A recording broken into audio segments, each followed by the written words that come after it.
Leo Bell, Musify, the resource. So. Okay. So what were your first experiences of Shakespeare? In my life ever. Yeah, really? or in fact, if you want to just tell us where, how you got to here with Shakespeare. First stuff for Shakespeare was, I guess, like I grew up. My mum's an actress and stuff, and my dad's a writer. So I guess I grew up with it. I sort of always knew what it was.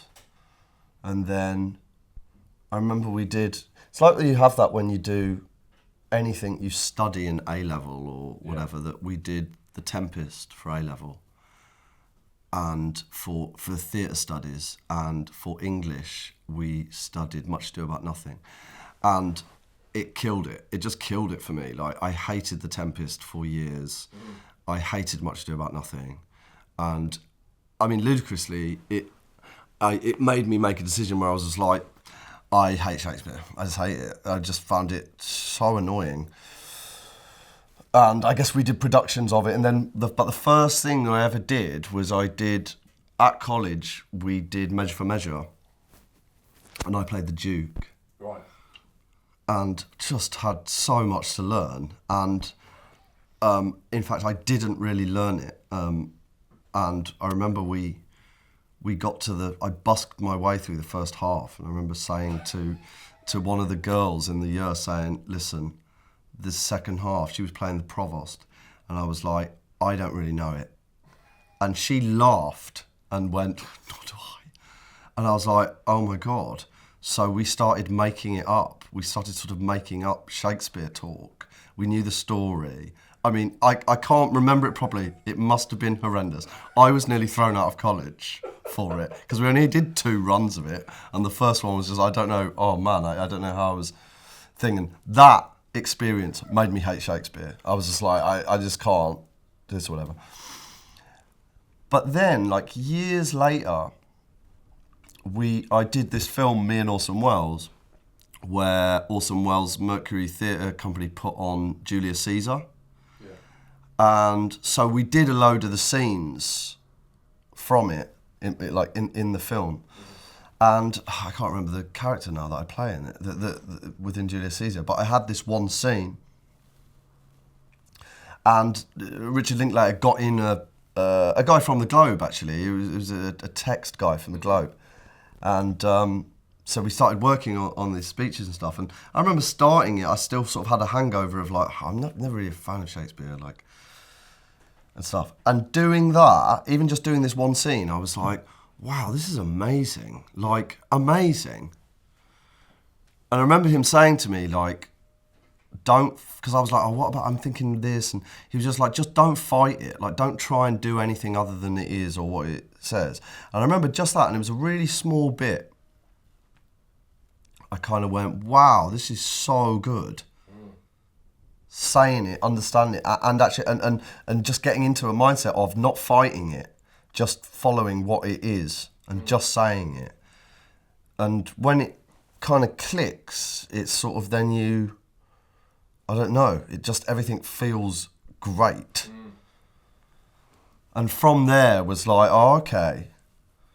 And then the rest of my relationship with Shakespeare really was I just wanted to make it, really. Not as an actor, actually, sort of more on a sort of directing level. And then I became obsessed for years. Well, I still am obsessed with making there's a Swedish film, Songs from the Second Floor, by Roy Andersson. That's this sort of really sterile Swedish film with just loads of different scenes, kind of all in one building, sort of, and everything. And I became obsessed with doing, could you do Macbeth in this sort of sterile Scandinavian thing with like, and I always wanted to do, then you had sort of, everyone would just be in grey with really pale faces and no feeling really. And the idea of nighttime in that, like of having nobody sleeps.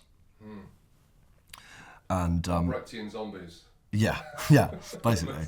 And then and then always wanting Macbeth and Lady Macbeth then to be these kind of Rosemary, Fred West sort of weird couple, whatever. And I became obsessed with that, and then I became really obsessed with then Macbeth, and so then I read that loads and loads and loads, and I sort of, since then I've sort of gone off piece and not thought about it so much. But it's interesting that, because like Macbeth, whenever it's done, and whenever it's done in film as well, it's always cast as these two beautiful people. yeah, I mean, well, big guys, just big Yeah, men. It's yeah, about yeah. Macbeth is a man. Yeah. You know, it's always like, it is like Fassbender. It's Yeah, like, you know, yeah. David Morrissey's Yeah. doing it, or Yeah. But there's sort of, you're absolutely right, there's another quality to that part Yeah. that's always missed, I think. yeah, I think so. Which is the sort of, just the man of darkness. Or, Yeah. Like, you know. But I remember I didn't see it. I remember reading a review of someone's Macbeth. I think it was was it Jamie? What's his name? I can't remember his name now. What, playing Macbeth? Yeah, did it at the RSC not that long ago, I think. Oh, I don't know. And it got some criticism because he'd gone for, apparently he went for it and went for anger and stuff. And I read this review that it was sort of like slightly kind of just sort of one note kind of through, which I kind of loved, and I wish I'd seen it, because I was just like, great that someone's just made a choice. It's just like, I'm going for one thing and we're going to go with it all the way. And I think sometimes we shake. I find, I mean, you know, I haven't really done that much of it, but actually, the parts, it's like doing Hamlet now, and you look at it and you think, all those parts, the pressure to find everything, find every level. Yeah. Oh, he's this, but he's also this. And if you manage to get all components together, you will deliver the great performance. But I'm always kind of more interested in, like, make one choice and go with that to its end, depending on the production. But it's that thing with Shakespeare, it's just like with all plays, you know, especially in this country, it's like theatre is, the play is king, and you have to follow that. Yeah. Whereas more in Europe, there's a play and there's a production, and they're two very, very different things. And a lot of the times, I saw Romeo and Juliet in Berlin 2 years ago. At the Schaubühne. 1 second, I've got a bit of a sound interference from somewhere. It's just started, 1 second. Okay.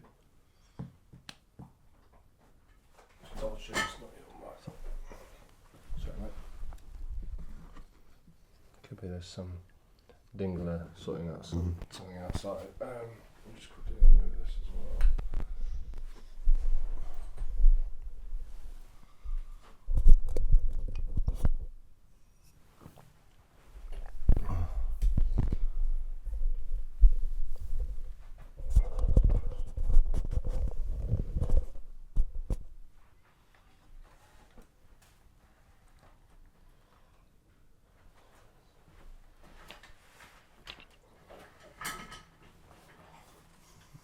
You want more sound, sir?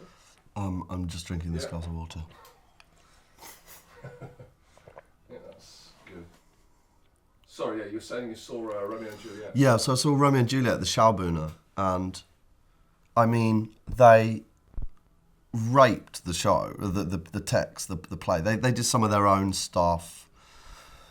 They cut loads, and they made Romeo this deeply indulgent. I think when on the balcony scene, he came on with his guitar, and he sung about 5 songs. It went on forever, and the purpose was that he was just loving how great he was at these things, and that she was loving it. And it was kind of annoying, but they'd obviously just made a decision of, he's annoying. Romeo is just a really annoying, self-indulgent guy. Yeah. She's really indulgent, and they just made this choice, and they just went with it one way.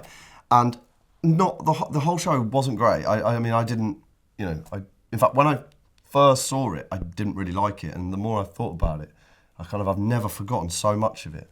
But they just made like hard-core, big choices, and it wasn't about all the levels of stuff, which can, and just in this, in this country, I think there's the pressure on those great parts to try and find everything. Yeah, you know, and I think in the end you can end up making no choices, because you're just trying to do everything, you know.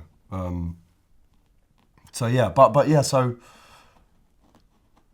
with Shakespeare, yeah, I just spent a lot of time kind of thinking about how would you make stuff, really.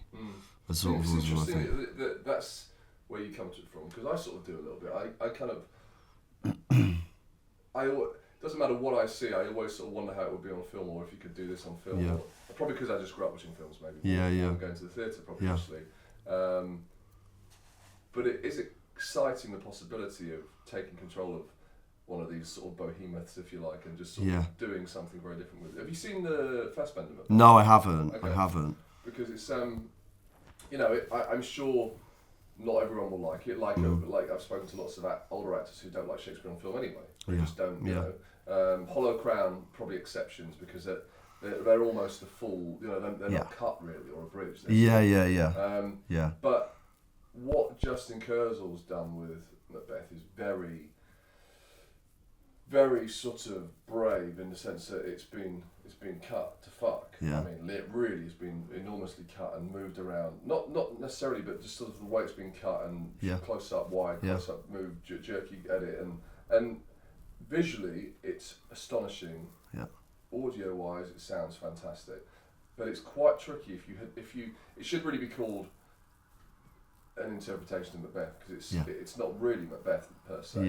But the performances in the context of what the film is are amazing. Yeah. But I think it's always quite tricky that. to sort of to be able to take one of these plays, especially because we see it with such reverence over here. Yeah. And do it. Whereas obviously Justin's Australian, so he's sort of coming from a different angle. Where Julie Taymor does her, she doesn't care. Yeah. But over here in making stuff, we have such kind of Oh, it's huge, and I was talking about this to someone the other day. Like, it's funny, over time, people are braver with Shakespeare now, and there are big decisions made of shows like Joe Hill Gibbons' Measure for Measure at the Young Vic at the moment. Have you seen it? No, I haven't, but I Joe's my flatmate, so I know a lot about it. But also his Edward is what does he do? Whereabouts? At the National. Edward II? II? Was it Edward II with John Heffernan? Yes, it was. Yeah. And sort of making these choices. And I was talking about it the other day, because it was like, Shakespeare's one thing, like, and even now it's like, can you go there? Can you, just because of the reverence that we have for it. But I was just like, but if you look at something like Pinter, it's just like, wow, I wonder how many hundreds of years till someone go, yeah, I'm doing The Caretaker, but I'm setting it in a swimming pool. Yeah. I mean, that would just be sacrilege. Yeah. Like, and that's, I guess, what I mean, in this country, that thing of like the writer is king. That's just like, if you're a celebrated writer in this country, you like don't mess with it. And I remember doing The Hot House and Pinter coming in to rehearsals, and it was terrifying. You were just like, oh my God, I hope we've got it right. And everyone in that room was nervous. And then he was like, it's great, just, with all these pauses and stuff, just, you don't have to, if they don't feel right, then don't do it. Like, or keep them short or whatever. And you're like, oh. Could you come in on day one? Like, great. And I remember Ian Rickson saying, now the thing is with Harold is he doesn't do small talk. So just know that. So we finished the rehearsal and he said, right, let's go to the bar and we'll go for a drink. And so we go for a drink and everyone sits around. So we start talking about like Iraq. We start talking about like heavy stuff. And we're in the green room at the National. And someone's talking really intensely about like the Taliban or something. Yeah. And then he says, I'm sorry to stop you. Could we just swap places? Because the tennis is on. And I just, this is a good game. And I just want to see whether he gets through to the next round. And I was like, oh, right. So we could talk tennis. Like, we could do that. And that, in a way, again, is like, it's so typical of this country, though. It's just like, well, You're right. We always have to be so... It's interesting that, like, that thing of being on guard and being... and not rocking any sort of weird boat, not that we're trying to, because interestingly enough, like, with all the people we spoke to making this film, like, everybody has a... If you speak to the assistants, quite often, not their assistants, but if you go through agents, it tends to be very sort of... They're very cagey and careful. And, but the moment you go through assistants or direct, or you speak to just other actors. Yeah. Everyone's totally cool with everything. Yeah, totally. It's just that there are these sort of invisible walls that seem to be set up by either management or PR agencies who go, oh no, they don't whatever you do, don't say this. Yeah. And you're sitting with someone and you say something, because we do anyway. Yeah. And they go, oh yeah, well I think, and when we finish rolling, like the quantity of things that are shared, do you know what I mean? It's because we're all in the same weird world, but there's a conformist nature to how we operate, which I guess is just set up by the industry, so we just kind of maintain that. Completely, and in fact, doing Streetcar Named Desire, Simon Stevens wrote to Tennessee Williams' estate and said, look, we're going to do a production of this, we're going to change stuff, and we set it in a white box, and we did it with our own accents and stuff, and I think it was that perhaps initially they were like, no, and he wrote a letter to them saying, look, I think you need this to happen, because otherwise Tennessee's plays will just be museum pieces, really. And I think that's a letter to so much of theatre. You have these, and with Shakespeare, there's it always feels like there's a right way and there's a wrong way. And it's hard. It's hard to do that, and that I think has always. That's why then I've always had a slight sort of hesitancy with Shakespeare a little bit, because you think it's just ingrained in us to say that he's amazing, and until you really sort of discover why you find that. It's like, again, like going back when I was little, I went to see Robert Stevens do King Lear, which he died doing, in fact. I don't remember any of it, but I definitely have never forgot leaving going, wow, that was absolutely amazing. And I like that I can't remember why at all, but ultimately I think it was just that whatever that guy had, energy-wise, I just remember energy. Yeah.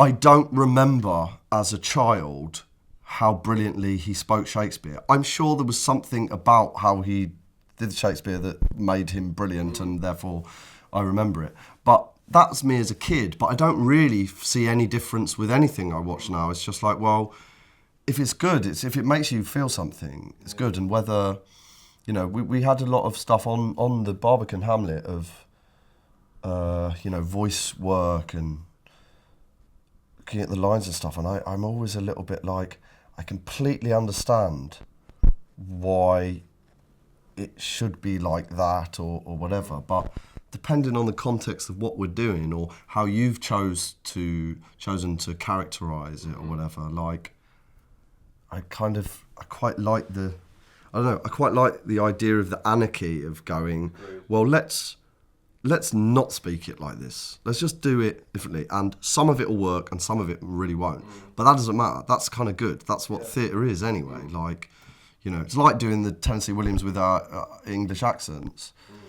Some of it, I'm sure, got lost. But there were some things in it that came up and you heard it differently because you're not just listening to the incredible lyricism, the incredible southern drawl of Tennessee Williams. Yeah. You're listening to different things, so you hear stuff, and that's kind of why theatre is exciting. And I think that's that's how I feel sort of with Shakespeare in a way. Like, Carl Johnson talks to me a lot about Shakespeare and how do it, and with him doing The Ghost, and he talked to me about how he goes about doing that. And it's brilliant. His Ghost is. It's amazing. It's unbelievable. It's amazing, and he follows so many of the rules, but in his own way of. Yeah. This is how you do Shakespeare. And I've often said to him, like, it's funny because I just know I wouldn't do The Ghost like you.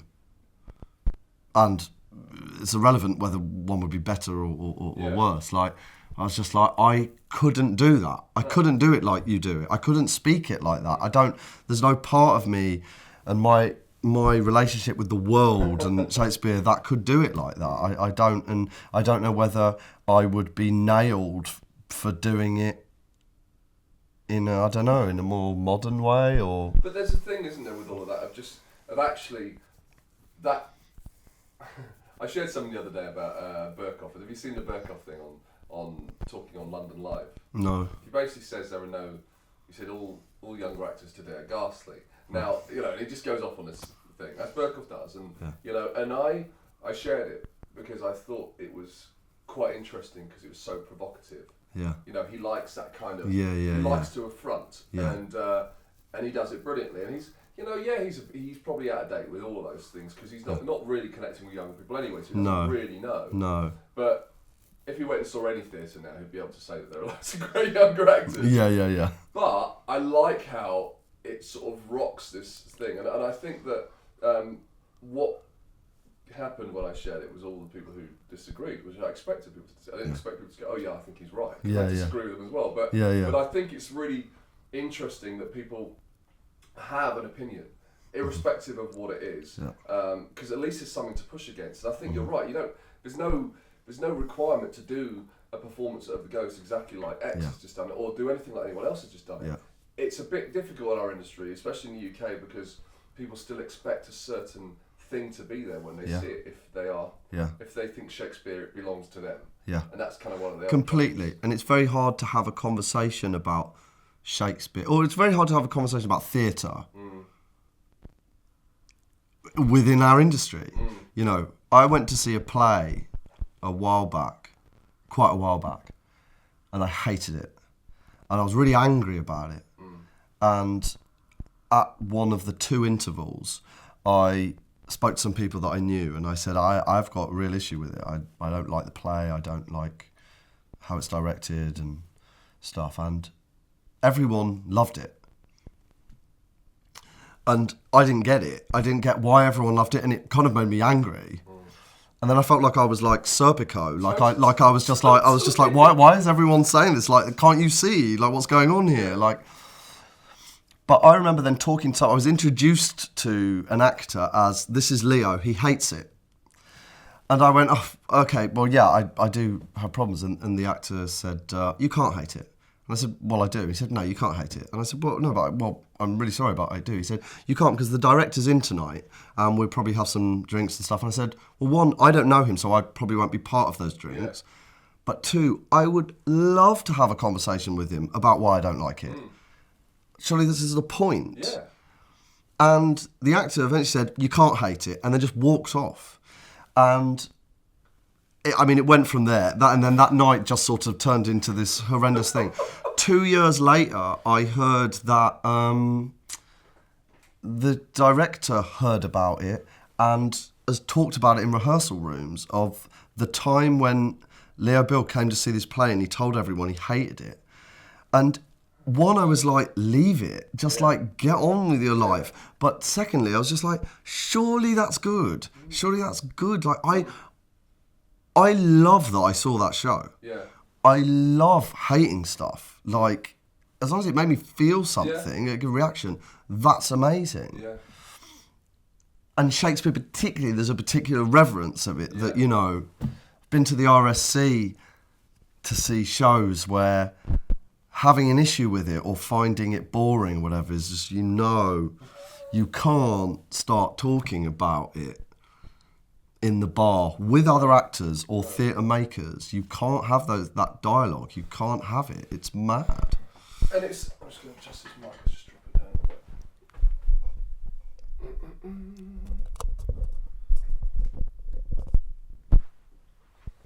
Yeah, and not being able to have that conversation is weird because a play or a production is the sum of all its parts. So there isn't any one person that should be essentially to blame, despite the fact the director has the last view, if you like. Yeah. But they're still responding to producers. They're still, it's not always just their opinion that comes from production.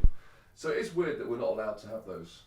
I think I remember Katie Mitchell told me once, I went to see a play and I didn't like it, and a load of us in the company that we were working with her at the time, we'd all gone to see it, and she said, what was the show like? And everyone was very polite about it, and I said, I hated it.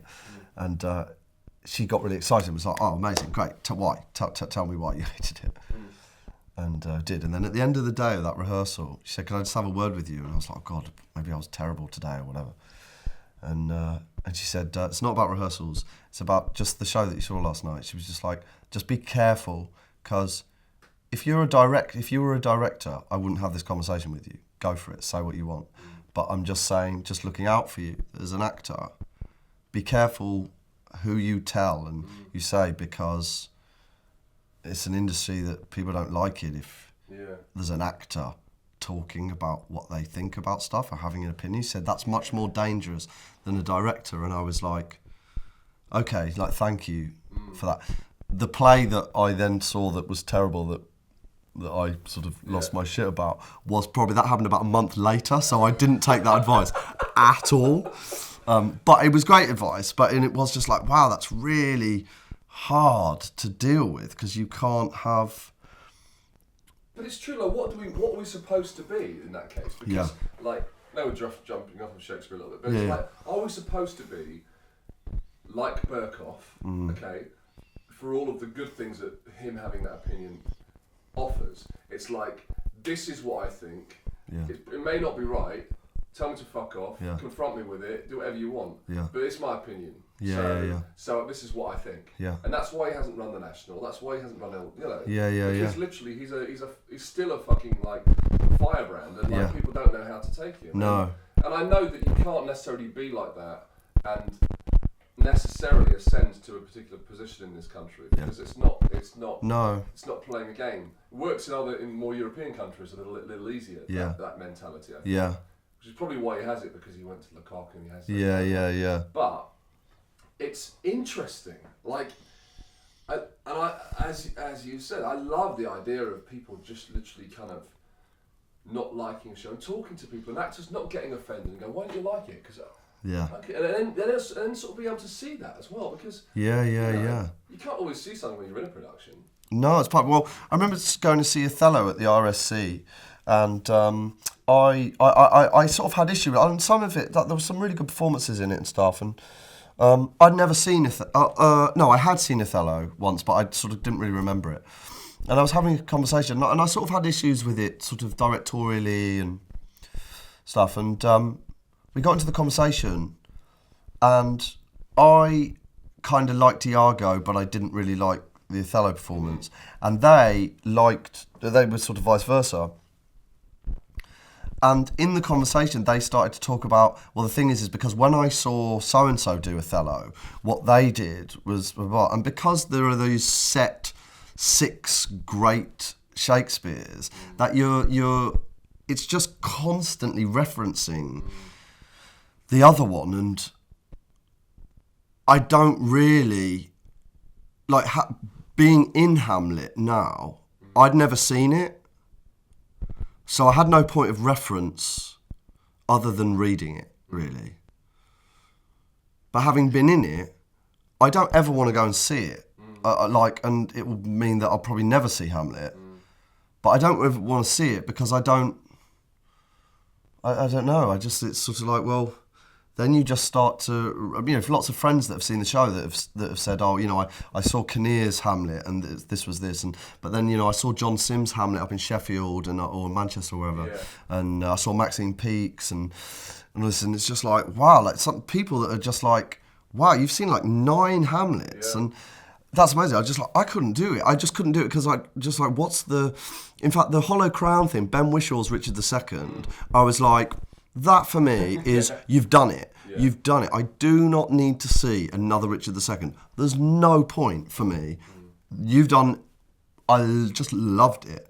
And I don't want to, I thought it was amazing. And I don't, once I've sort of seen a Shakespeare, then I don't really want to, it's like, if you've seen Back to the Future, I don't want to go and see 6 remakes of Back to the Future. What would the point of that be? Like, the interesting thing about that, though, is that having seen a lot of Hamlets, like, and I'm one of those people, partly because of making a film. I don't think I've really seen very many before we started this, but I've seen, like, Jude, obviously, and I've seen, but I've seen Rory do it.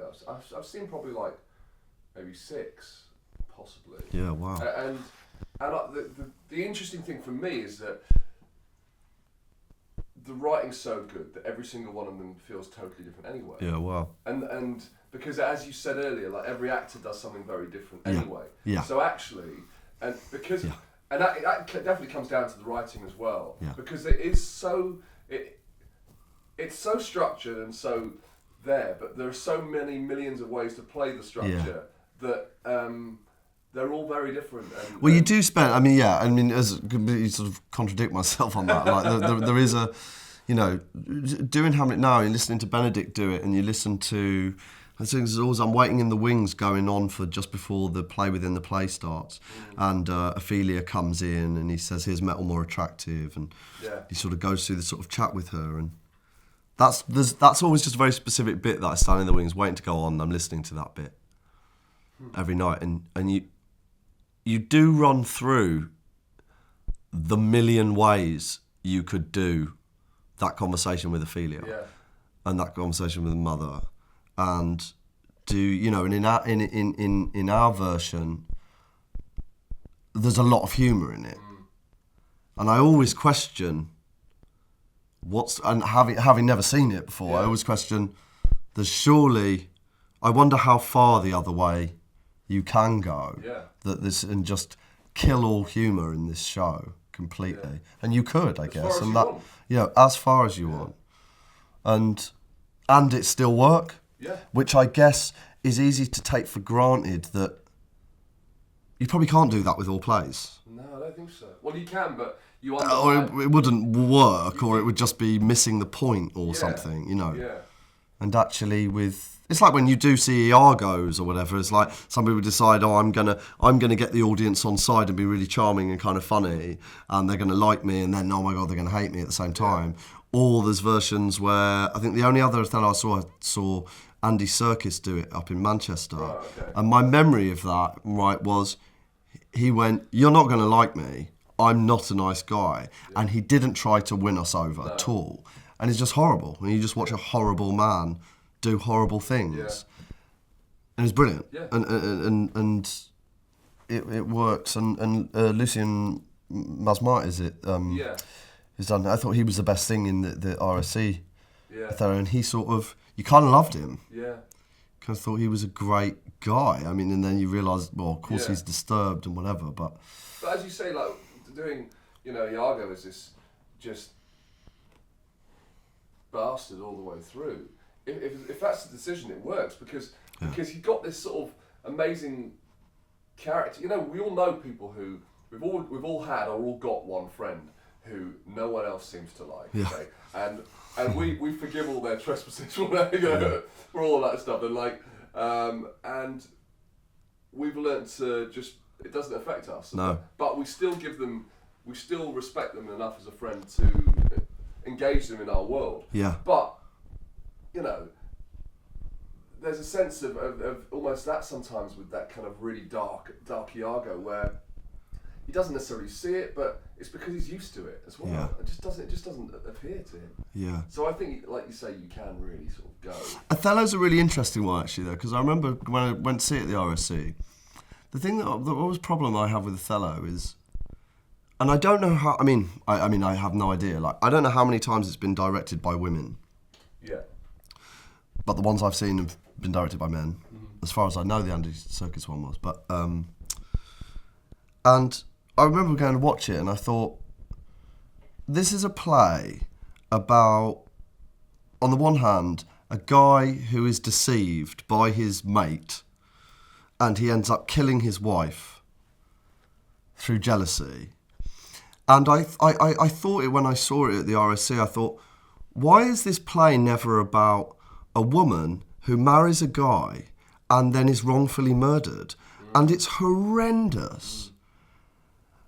And that's a really good point. You never see, it's never done from like, even the death and the murder scene is always about, wow, he is just wrapped with guilt, and wow, he's going to find out soon. But it's never done of, there's an innocent woman here who has no idea what's going on with her husband, and he murders her.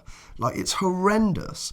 And part of it's in the writing, I guess, within, you know, it's written by a man, you know, but it's never, you never really from ones I've seen, like you don't feel a huge amount for Desdemona, and there's not, and it's always about him, and I always find that strange, and in talking about how there's a million ways of doing Shakespeare, there's ways that I just always thought I'd love to see a play that's like somehow is like the victim's her. Yeah. Really, Othello's not a victim. No. He's just stupid. He's an idiot. There's one victim in it, and that's her. And you never see that. You never really see that because a scene of an innocent woman being murdered should be horrendous. And in fact, it normally ends up. And now here's the scene where there's the bed, and then she dies in the bed, and he strangles her or he knifes her or whatever. And it's sort of like, oh man, he's going to regret that, Yeah. And it's just it's never. It's never sort of done like that. I always think that, and I wonder how many times women have directed Othello, and how that would change if it ever happens. And maybe if women directors go, I don't want to touch that play, maybe for that reason. I don't know. But there's a lot of those, and there's a lot of Shakespeare's where they're so men heavy. It's like Taming of the Shrew, isn't it? It's one of those sort of and considered to be a sort of anti-feminist play. Yeah. For all those. And this bloody mic keeps dropping also. Oh, yeah. Obviously it's getting a bit tired,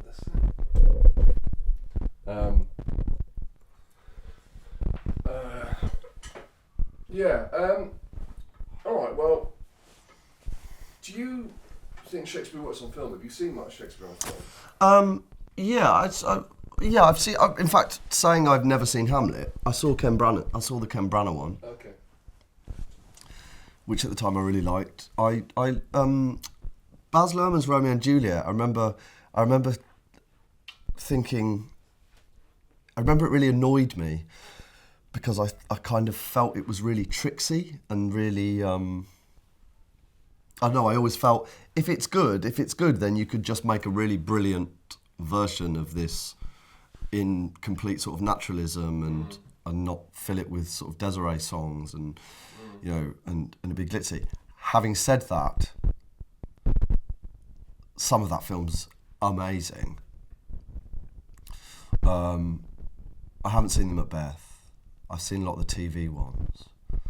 You didn't see Rupert Gould's, did you, on film? Which was Rupert Gould's one? That was Macbeth with Kate Fleetwood. Oh, no, I didn't. No, I didn't. So I didn't see it on stage, but I saw the film. Oh, okay. It's unbelievable. Oh, really? Yeah, it's true. I don't think there's no reason why Shakespeare shouldn't work on film. And I guess it's how theatrical you go. But there's a lot of stylized movies, and in terms of language, there's no reason why it shouldn't. I've not seen Shakespeare on film where I've gone, wow, that's incredible. It's never blown my mind. But I think it's hard enough to make mind-blowing theatre, let alone mind-blowing Shakespeare films. Yeah. So yeah, I don't know. Who would you like to play? Obviously, you said earlier you haven't done loads of Shakespeare, so having had a chance to really work on this Hamlet. I don't know. Are you drawn to playing Shakespeare, or is it just something that was offered and you went, great, I haven't done it before, I'll do it? When Lindsay offered me Horatio, I initially wasn't interested, only because I found Horatio really boring. And I sort of thought it was just this unrealistically flawless good person who, and in fact when I turned up to meet her to chat about it, I was going to a funeral that day, and I was going to a funeral of a friend of mine who committed suicide, and he was covered in tattoos, and he was a really complicated dude, and but a lovely guy. as well, and basically no one ever really realised that he'd been suffering from depression Sure. for a long time. And I started talking about him a lot, and then Lindsay eventually was, and he would just go missing for days on end, and just you wouldn't know where he was, and then he'd turn up and he'd be totally fine. Yeah. And Lindsay started to sort of say, you know, I hope it's not too like raw at this point, but you know, maybe that's Horatio actually. Yeah. And then that kind of interested me because I thought, okay, great. Well, you can have the guy, because everyone does, you know, you have the mate who lots of people might not like, Yeah. but they would do anything Yeah. for this mate, Absolutely. you know. And within Horatio, and especially within Lindsay's sort of cut version, edited version, you know, all Horatio does is he's there, he supports, he helps.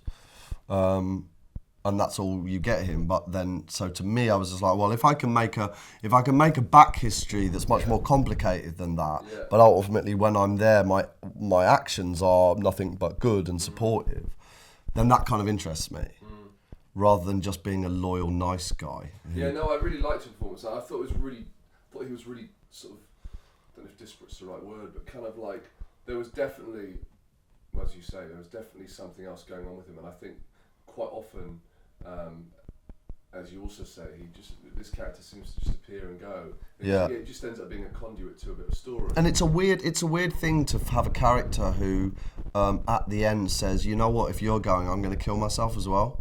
I'm just going to do it. I'm going to end my life. And Lindsay talked a lot about antique Romans, and we talked a lot about honour, and stuff. But even even at your most honourable, you got to have a lot of shit going on to go, you know what, I'll end this. You know, my life outside of this play, when I'm not in these scenes, my life's quite complicated, and I have a view of the world that means that I would rather go there than stay here. You know, so finding that was interesting, and it's funny because everyone's always like, oh, well, Hamlet is the thing that all the actors play, and I've never wanted to play Hamlet. I've just never, I don't know whether it's because you feel like it's just obvious to want to do it, that I've just never thought, because I always used to go, oh, I don't want to do Hamlet, I want to do Peer Gynt. Yeah. I was always like, that's what I'd kind of like to do. But then Shakespeare-wise, I've kind of always thought, and it's funny talking about Macbeth as, you know, it's always like men. It's always like alpha. And but I'd love to do Macbeth. And I think that's the one. I don't have huge interest. Iago I got into drama school doing Iago, and Iago always really interested me. But as time's gone on, there's I don't know. I think there's something more interesting about Macbeth, because even if you haven't seen lots of Macbeths, you can just imagine the ways that they might normally be done, or that they are macho, or the thing. You know, there's a way of doing Macbeth that's much more Richard III than you know. And I guess Richard III's one, but you know, I'm always really hesitant when you talk about Shakespeare on an acting level of like, what would you like to do? Because you end up going through a list in your head of all these parts that everyone's done. Yeah, and you can see the people's faces of the people who played it as well. When you go through that list. And you think like, oh, so am I going to get to an age at some point where then next up is Lear, I guess, you know, because that's what you do and stuff, and it's weird, that kind of thing. Like, I'm just gonna have to change cards. Yeah, okay? sure. You up for time?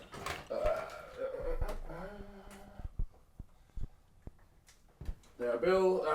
Take two.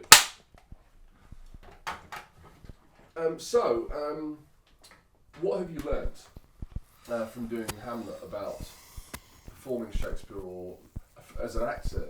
Is there anything that you've kind of attributed to this experience? I think the main thing from this, from Horatio, is doing a long run of it. You end up trying to, I mean, with any play, you know, you're trying to still discover stuff, and you're trying to achieve things that you might never achieve, but you're sort of heading towards that.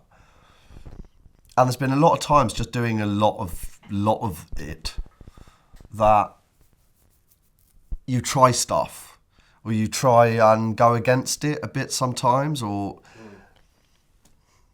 I realised what I, had sort of learnt way back and sort of forgotten. The main thing I'd really sort of realised was just that you can't fight it, actually.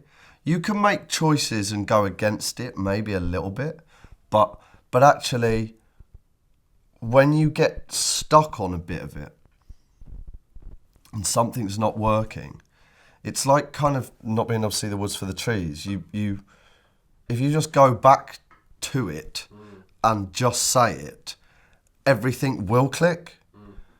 And you realise you've gone all around the houses trying to find this. What is it about this? And why doesn't this line work? And what is it about this scene that doesn't feel right? And in fact, there's a scene when we see the ghost for the first time, and I say to Hamlet, don't go. What if it tempt you towards the flood, my lord? And it ends with, and there assumes some other horrible form which might deprive you of your reason and draw you into madness. Think of it. And we were doing a caption performance, and I was in the wings, and there just happened to be a script on the table, and I thought, I'll just double check that, just for my own sort of humour, just to make sure that I am saying these lines as they are. And I always found there's something about the scene that was always like, this is never kind of right, and it's such a minor thing. But I realised, just before I went on, that I've not been saying think of it. I'd been saying, which at the time I was like, I don't even know if this is even a word. Yeah. I'd been saying think on't, like O-N-T. Yeah. Well, I guess O-N possibly T. Yeah. And I was like, I don't know where that's come from. I feel like must have been saying that through all of rehearsals. Yeah. I don't know whether that is a word or a Shakespearean abbreviation, but somehow I've been saying that. And the difference between think on't and think of it is minor. Yeah. But the moment I did it, whether it's saying the word of or instead, sort of ludicrously opened it up, and it ended that speech in a way that physically felt right. It just felt right. And then from there, leading on to his response to that, and then leading into be ruled you shall not go, just then was effortless. Yeah. And it was just changing one word, changing it to the word that it should have been. And that was a massive thing. And then I went back to the whole script and was like, what other words am I saying that aren't Shakespeare? Or have I just completely disregarded the script? And thankfully, there wasn't anything. But I think that has been the biggest thing I've learned, of that. Just to the ear, everything physically, those words are so right. When you get good scripts of other stuff, not Shakespeare, you actors always say that, well-written stuff is easy to learn, and badly written stuff, sometimes it just won't go in your brain. And similarly, that really is the case with Shakespeare, that whatever it is, just follow it, and it reveals everything. And not just, and I guess I'm saying it in a really long-winded way, but not cerebrally, but actually just physically, it does something to you, where you don't have to act the hell out of it, because saying it does it all. It's like those things of Katie Mitchell always talks about, emotion coming from a physical place. And if you see a mouse, you jump up on a chair and you're scared, because you're scared. But actually, you'll jump on the chair before you clock your fear. And that move elicits your fear, so you don't have to.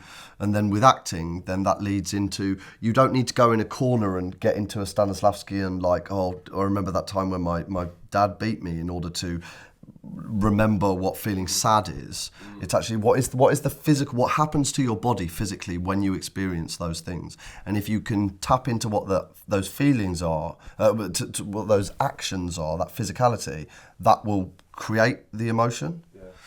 And in a similar way with Shakespeare, I think that the saying of it what that does with your mouth and what that does to your body will bring whatever's needed. In the lot, I've been struggling for absolutely ages of when Hamlet dies and now cracks a noble heart, and I realised after a while that it's because I was just trying so hard to like act the hell out of it, and I was like, God, I never feel it. And I always thought, why am I not connecting with Benedict and what is it? And I just realised, there was one night I think where I was just really tired and I just said it.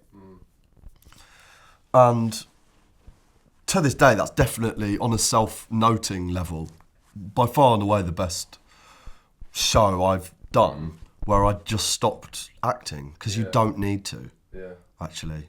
It does it all for you, I think.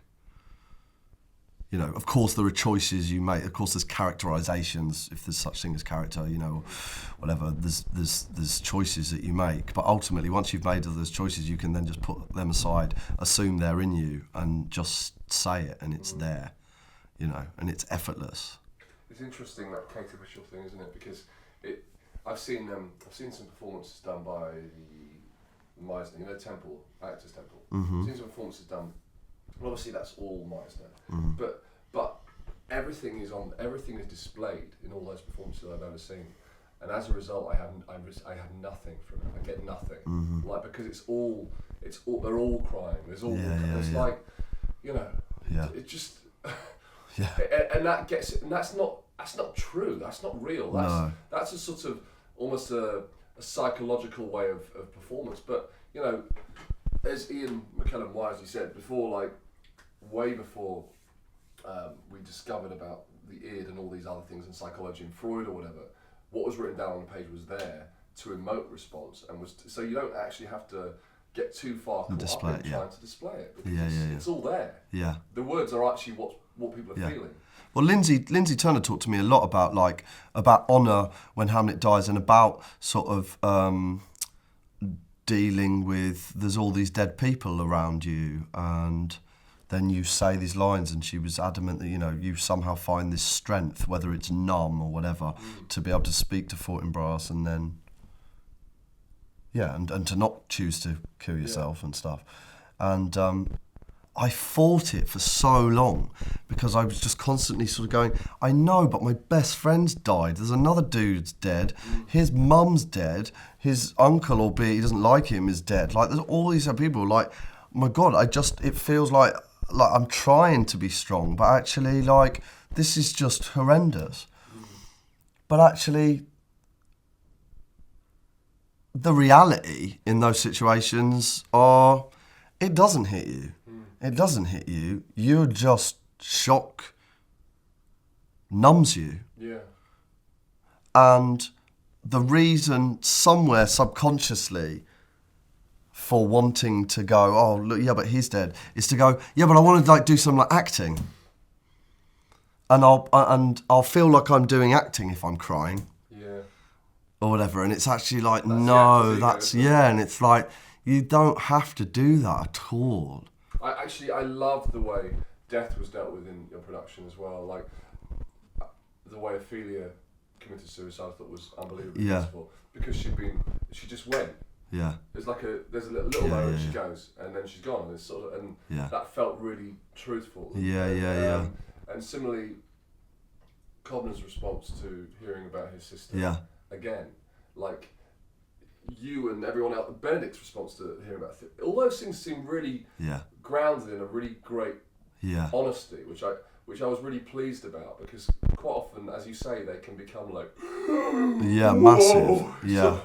And actually with Cobner's, with Laertes, you know, he hears the news about Ophelia. It's only later at the funeral where he gets in the grave, and then that's it. And that is there is an amount of time before his body can actually chooses to go, I'm now going to emote, and I've got to get this out. But that's quite a long period of time before that happens, you know, and that's real. Yeah. Rather than, you know, someone dies and you burst into tears. It's tragic when he's just gone. Because and Hamlet sees that, doesn't he? I'm just trying to remember Yeah. the production. Yeah, exactly. yeah. And that moment when he sees him with it, just sort of like Yeah. the reality of that situation is. Anyway, I mean, I think, Yeah. Cool. Is there anything else that you want to sort of talk about that I've missed or I haven't said anything? I mean, I can talk about these things all day, but there's a Yeah. No, I don't think so. No. Cool.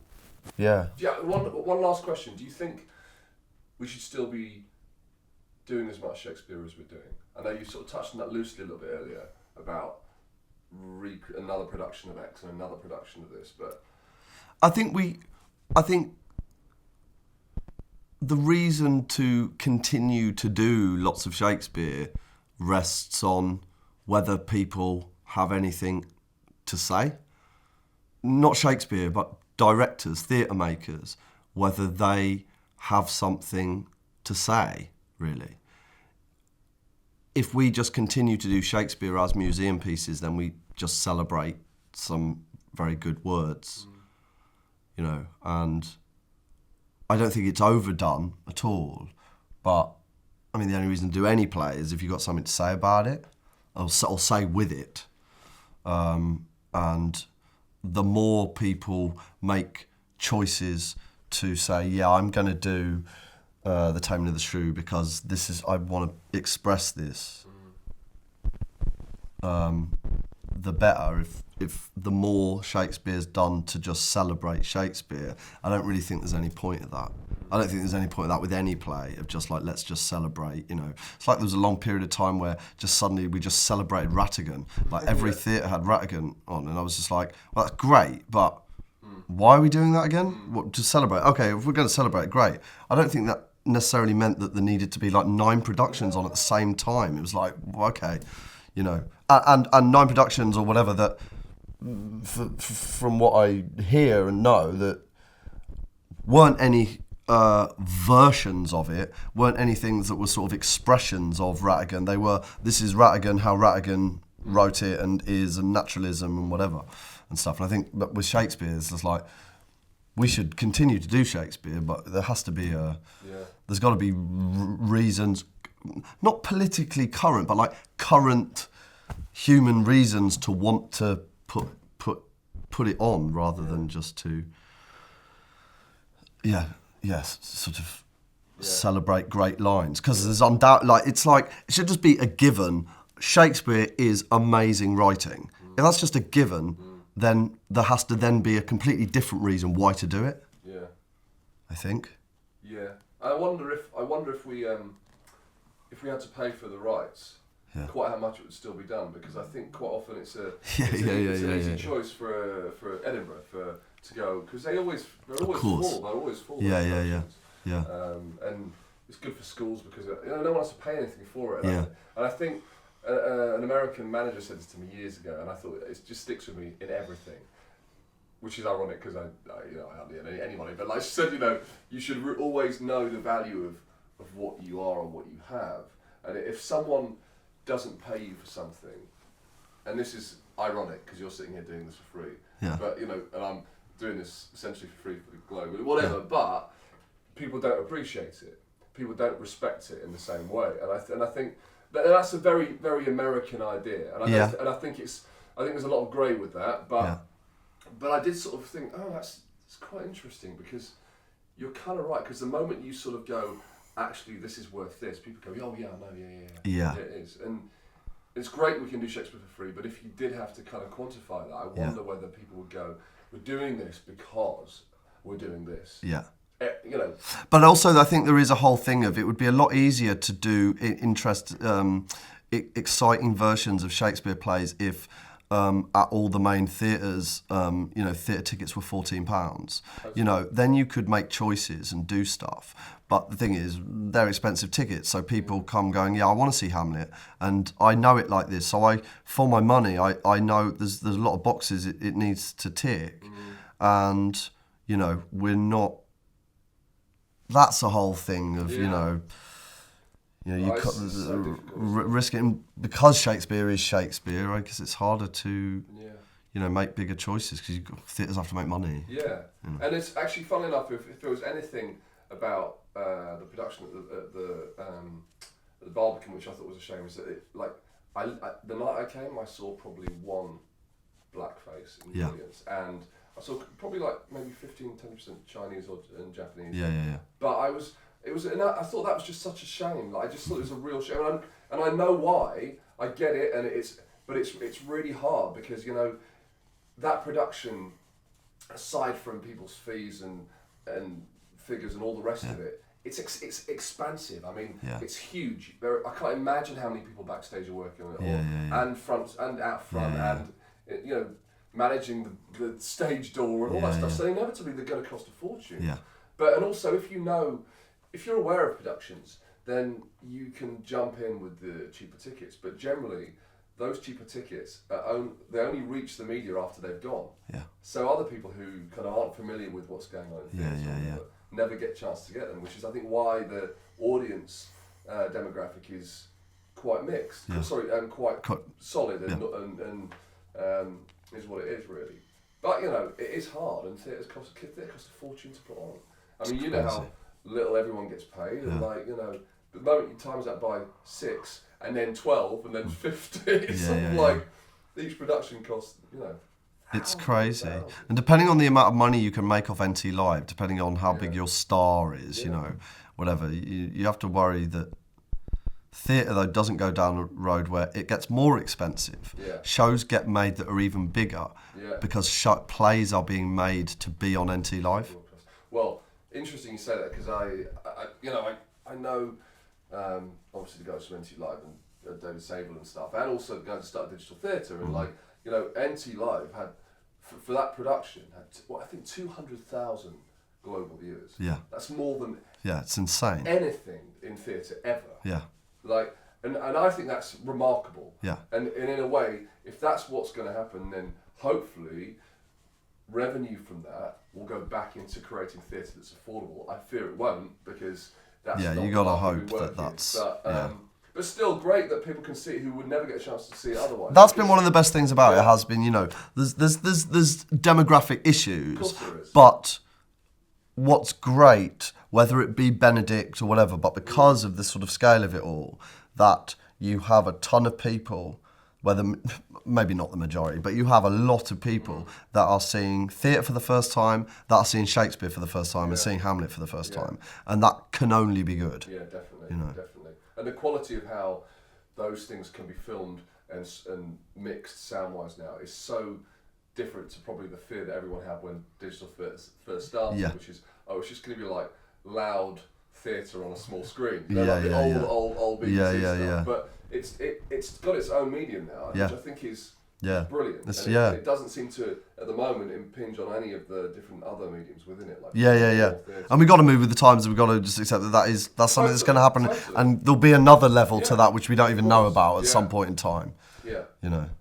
Anyway, thanks, mate. Thank you, man. Really appreciate it. Thanks.